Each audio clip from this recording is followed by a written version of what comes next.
All right, guys, what's going on? Welcome in. So we are days away from the start of the NFL draft. I cannot wait for it, but we're getting tons of different, rumors and reports linking different players to different teams and whatnot. And it's tough to draw the line between what's planted, what's a smokescreen, what's real. We've had a ton of instances in both cases, right, where reports that are coming out like as the hours, days before the NFL draft is here. Those reports are actually true. And then there's other stuff that breaks, which is just smoke, right? One of the big things last season was with Denver and Bo Nix and everything, like that whole storyline. But in this one, I wanted to ask the question, how realistic is a trade back scenario for the Jets? Because I think a lot of people can agree, acquiring more picks, especially in this year's class, where it's not as top heavy. This draft to me really feels like you want to maximize acquiring second round picks and third round picks. So these teams that have 2 2s or 2 3s, they're in a pretty good spot. Why? Because the players in those rounds or that are projected to go in those rounds are all kind of graded pretty similarly. Right, like the grades of these players aren't just tanking or falling off a cliff. Normally it's kind of like first round, back end first round, second round, third round, fourth round. It just, it's a continuous scale down. But this year it kind of feels like you have your top like 12, 13, 14, 15 players. And then once you get to that bottom of the first round, there is a bit of a dip. But then from the bottom of round one to like, I want to say late round two, it's just a straight line, right? And even like injecting into that third round, like that top portion of round three. In other words, if you have a high third round pick, you can probably snag a player that has a similar grade to someone picking at like where the Jets are at 42. That's just the reality. So I can't wait. I'm fascinated. But again, could the Jets actually trade back here? That's the big question, because if we can move back, acquire more picks for a team that has depth issues in year one of a head coach and a new general manager and a brand new front office, Rick Spielman, all these new faces, more young players would obviously help round out this roster. It's just more guys to kind of build, more bricks to the foundation. But how realistic is it? That's again the big question here. We can talk about trade back scenarios, right? There's supposed interest with Jahdae Barron all of a sudden. Loveland makes a ton of sense for the Jets. You can talk about a couple different offensive linemen in the event that the Jets were to move back to like the late teens, early 20s. But who's coming up, right? We had some reports come out that the Chicago Bears could look to move up. Denver Broncos could look to move up from 20 potentially to snag a wide receiver. I think that was from Adam Schefter that was released yesterday. There's also some buzz with the Giants potentially looking to trade up because there is so much pressure on them to figure out the long-term option at the quarterback spot. And with the recent rumors of the Giants just going BPA at spot number 3, could they maybe look to move up? Steelers, 21.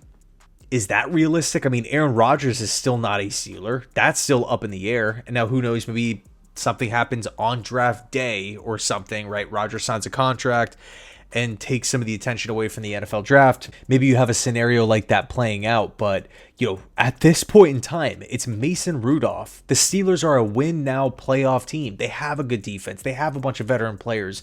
They have a great coach in Mike Tomlin, right? It seemed like, and they're playing in a great division too, by the way.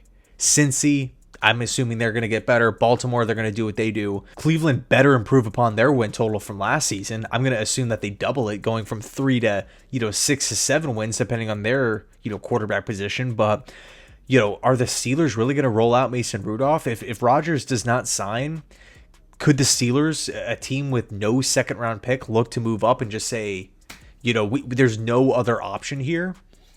I mean, maybe the Steelers trade for Kirk Cousins or Derek Carr, but I don't know. It just feels like a trade down for the Jets feels unlikely. And it's not so much because it's the Jets. It's not so much because it's, the prospects on the board or anything.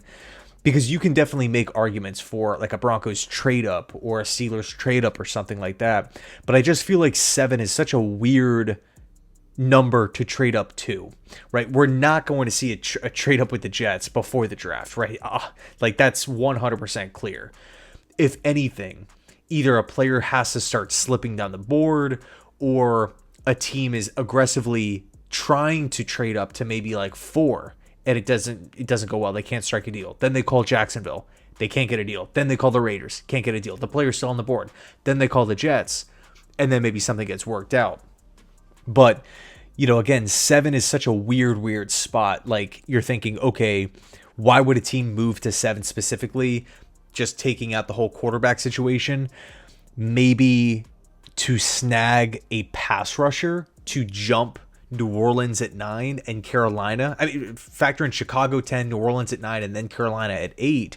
Yeah, you can essentially, potentially, have your choice between any of the top edge rushers outside of Abdul Carter. Could that be a potential play for a team like the Arizona Cardinals, the Atlanta Falcons, a team that's like maybe looking like, hey, we really want this, we're desperate for this top end edge rusher. And we feel like the fall off from, take your pick, Jalen Walker to Mike Green or Jalen Walker to James Pierce is a pretty big, like there's a sizable gap there. So we want to ensure that we go out and we get the best edge rusher, again, outside of Abdul Carter, because he's probably going to be going top 3. Worst case, top 4. Maybe something like that happens, but at this point, I hate to say it, I just feel like a trade down, as much as I would love for it to happen. Imagine if the Jets traded down to, let's just say, 20 to the Denver Broncos. We move back and we get Colston Loveland or Tedero McMillan, and we scoop up maybe a future one, an extra second round pick. I mean, how awesome would that be? I mean, that would be totally killer. Like that'd be almost like picture perfect, right? But it takes another team. And until we start seeing how the board unfolds, it just feels really unlikely to say, okay, you know what? The Jets are favored to be a trade down candidate. And I also think too, if the Jets want to trade down, there's probably a handful of teams that also are looking to trade down too.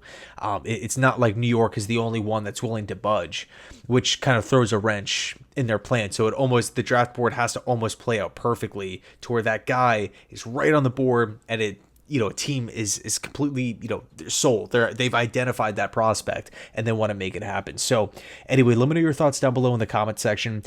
How realistic is a trade down for you?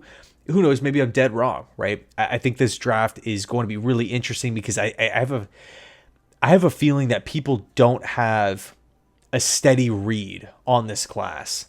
And I'm talking like draft insiders and whatnot. Like I think we're going to see a lot of curveballs on on draft night. So anyway, let me know your thoughts. Thanks so much. And as always, go Jets.